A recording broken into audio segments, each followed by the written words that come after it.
वालेकुम, मैं राहत उलैन हूँ और मैं नमूई नफ्सियात के मकासद के बारे में आज थोड़ा सा आपको बताना चाहूँगी। हमने कहा कि नमूई नफ्सियात जो है वो नशोनुमा का एक ऐसा अमल है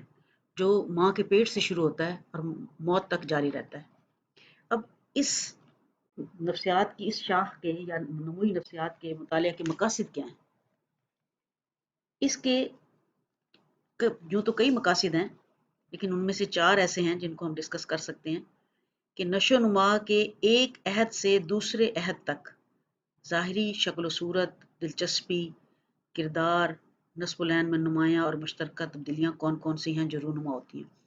अब नशोनुमा का एक अहद से दूसरे अहद तक का मतलब ये है कि एक अरसा वो है, एक अहद वो है जो बच्चा माँ के पेट में होता है। फिर वो पैदा हो जाता है तो वो बचपन का एक अहद है। फिर उसके बाद उसका बचपन गुजरता है तो जवानी आती है, लड़कपन है, जवानी है, फिर उधेड़ उम्र है और फिर आखिर में बुढ़ापा है। तो ये हर अरसा एक अहद है। इस अहद में जो हर शख्स की, हर इंडिविजुअल की जो ज़ाहिरी शक्ल सूरत है, जो तब्दीलियाँ आती हैं उसमें, उसकी दिलचस्पियाँ, उसका किरदार और उसके क्या नस्ब-ओ-नैन है, वो ज़िंदगी में क्या चाहता है, क्या करता है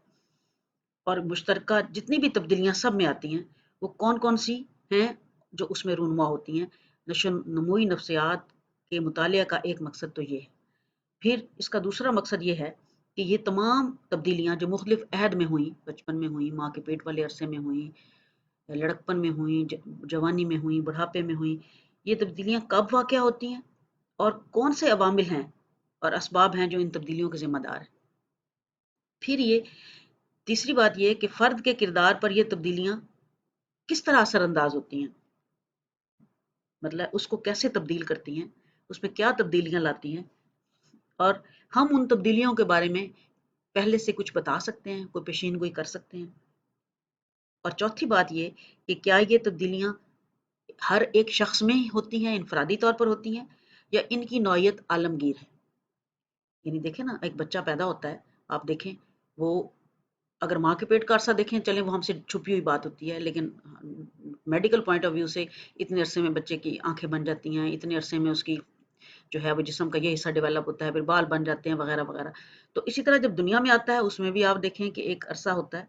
या उसकी इतने 4 माह का बच्चा जो है या 5 माह का बच्चा जो है वो थोड़ा-थोड़ा बैठने की कोशिश करता है, फिर 6-7 माह तक परफेक्टली बैठने लगता है। फिर वो 9 से माह से अमूमी तौर पर कोशिश करता है खड़े होने की और कुछ बच्चे 9 माह की उम्र से चलना शुरू करते हैं, कुछ थोड़ा-सा लेट 1-2 माह या 15 दिन के डिफरेंस का हो सकता है, अदरवाइज़ सबका तकरीबन एक जैसा होता है। तो ये तब्दीलियाँ जो हैं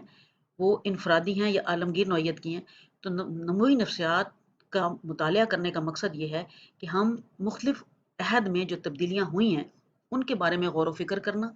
उनके असबाब जानना, उनके बारे में पेशीनगोई करना और उनके बारे में ये अंदाज़ा लगाना कि क्या ये तब्दीलियाँ किसी इंडिविजुअल में हुई हैं, इनफरादी तौर पर हुई हैं या ओवरऑल सारे इंडिविजुअल्स में वो तब्दीलियाँ उसी तरह होती हैं।